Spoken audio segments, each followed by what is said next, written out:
조선산업 위기를 겪고 있는 경남에 양대 주력인 기계산업도 고전을 면치 못하고 있어 경기 회복에 먹구름이 끼고 있습니다. 옛 39사단 터 흙을 몰래 반출했는데도 창원시는 몰랐다고 밝혀 대규모 개발 사업에 관리 감독이 허술하다는 지적이 나오고 있습니다. 5선의 창원 마산하포 이주영 의원이 다음 달 새누리당 전당대회에서 당대표에 도전하기로 해 결과가 주목됩니다. 1년에 2번 농사를 짓는 벼 이기작 재배 수확이 시작됐습니다. 쌀값 하락에도 농민들이 틈새 시장을 노려 고소득을 올리고 있습니다. 안녕하십니까. 이어서 경남 소식입니다. 현재 구조조정이 진행되고 있는 조선업종과 함께 경남의 주력 산업인 기계업종도 고전을 면치 못하고 있습니다. 경기 침체와 조선업 위기 여파가 기계산업까지 미치고 있기 때문입니다. 보도에 손은혁 기자입니다. 창원 국가산업단지에 있는 대형 공작기계 생산업체 호황기에는 연매출이 1,000억 원에 이르렀지만 지난해 400여억 원으로 주는 등 경영난이 심해지면서 결국 이달 초 자금난으로 기업 회생 절차에 들어갔습니다. 호황기계 레슨하니 그냥 유지를 하더라도 세기를 잡아내는 게 어렵다. 공작기계를 생산하는 또 다른 업체도 매출이 올 들어 절반 이상 줄면서 직원 300명 가운데 100명이 유급휴직에 들어갔습니다.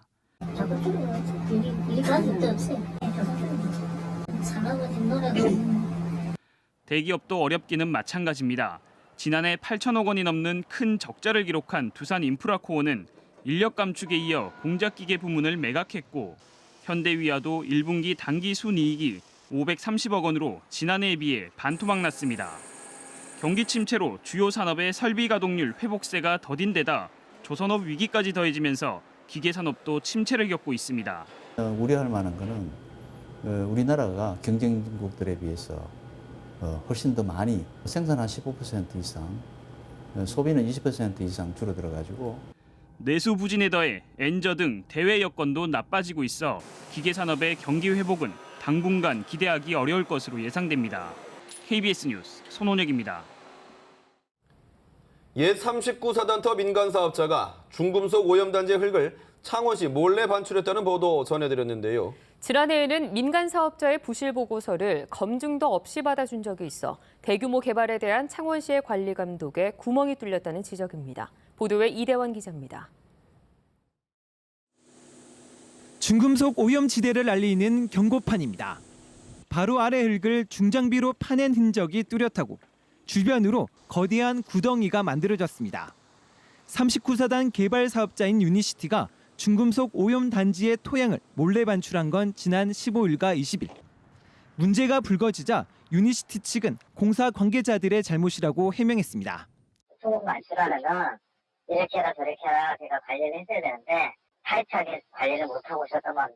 100대가 넘는 화물차가 이틀 동안 공사 현장의 흙을 몰래 반출했지만 관리 감독 책임이 있는 창원시는 전혀 몰랐다고 주장합니다. 모니터링 요원이 저쪽에 한 사람이 혼자 다 다닐 수 없으니 한쪽에 있는데 막 장비가 들어가니까 이제 이렇게 차단이 난 것이고. 창원시의 관리 감독 부실은 이번만이 아닙니다. 창원시가 유니시티의 토양 조사 자체 보고서를 검증 절차 없이 수용한 건 지난해 9월. 올해 초 보고서가 잘못됐다는 비판 여론이 제기되자 그제서야 민관협의회를 구성해 전면 재조사를 지시하기도 했습니다. 창원시의 허술한 행정력이 이번에도 도마 위에 오르면서 앞으로 남은 정화 작업은 물론이고 3년 동안 진행될 개발 사업이 제대로 진행될 수 있을지 우려의 목소리가 높습니다. KBS 뉴스 이전입니다. 5선의 창원 마산하포 지역구 이주영 의원이 다음 달 9일 새누리당 전당대회에서 당대표에 도전합니다. 박희태 전 의원에 이어 경남 의원 가운데 두 번째로 집권당 대표가 될 수 있을지 주목됩니다. 진정은 기자의 보도입니다. 다음 달 9일 당 대표를 뽑는 새누리당 전당대회. 서청원, 나경원 두 유력 후보가 불출마를 선언하면서 새 국면을 맞고 있습니다. 현재 출사표를 낸 당권 주자는 모두 6명. 이 가운데 5선의 이주영 의원과 3선의 이정현 의원은 친박계로 분류되고 있습니다. 하지만 이정현 의원이 비박계 주자 저지에 한계가 있다는 평가가 나오면서 이주영 의원이 주목받고 있습니다. 서청원 의원이 불출마를 선언한 때부터 이주영 대한농까지 나오기 시작했습니다. 세월호 참사 당시 해양수산부 장관을 지낸 이 의원은 관리형 대표로 무난하게 새누리당을 이끌 수 있을 거라는 평가를 받고 있습니다. 현 정권이 성공해야 국민이 행복합니다. 현 정권이 성공해야 정권 재창출도 가능합니다. 새누리당 대표 경선은 당원 대의원 투표 70%와 여론조사 30%로 결정됩니다. 이주영 의원은 현재 가장 유력한 주자로 당 안팎에서 꼽히고 있습니다. 이 의원이 친박 비박이라는 계파 갈등을 극복하고 새누리당의 새로운 선장이 될 수 있을지 주목됩니다. KBS 뉴스 진정은입니다. 최근 3년간 전국적으로 풍년이 들면서 쌀 재고가 넘쳐나고 가격도 하락하고 있습니다. 여름과 가을, 1년에 별을 2번 재배하는 이 기작을 통해 쌀값 하락을 이겨내려는 농민들이 있습니다. 김준원 기자가 보도합니다. 콤바인이 요란한 소리를 내며 잘 익은 벼를 거둡니다. 한창 자라고 있는 다른 논과는 달리 이 논의 벼는 누렇게 익었습니다. 이 기작을 위해 지난 4월 심은 벼가 수확 시기를 맞은 겁니다.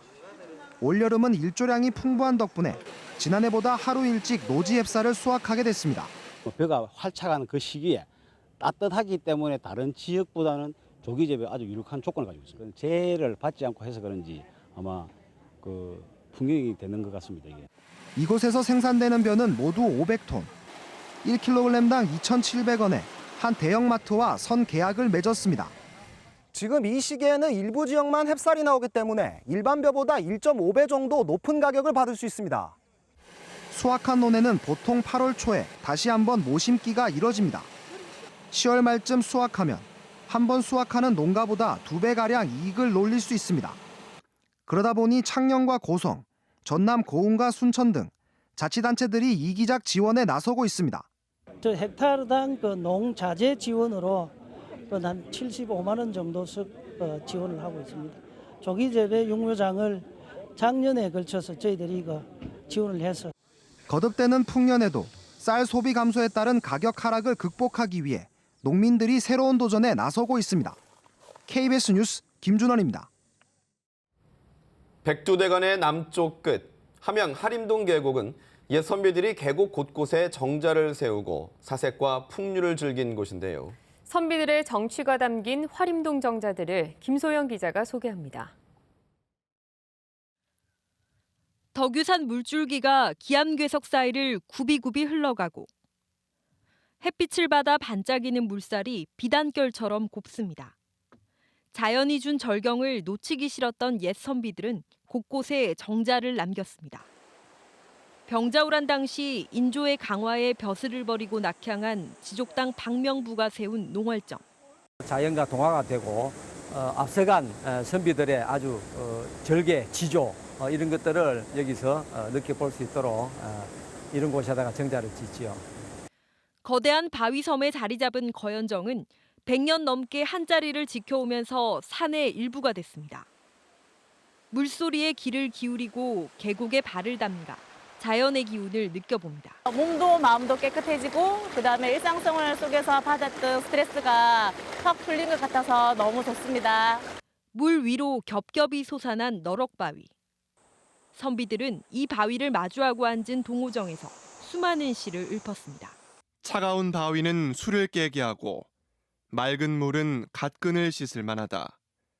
돌아갈 때에도 여흥이 남아 지는 해의 피리 소리를 듣네. 자연을 벗삼아 평생 자신을 돌아보며 사색했던 옛 선비들의 정취가 세상살이에 바쁜 도시인들을 부르고 있습니다. KBS 뉴스 김소영입니다.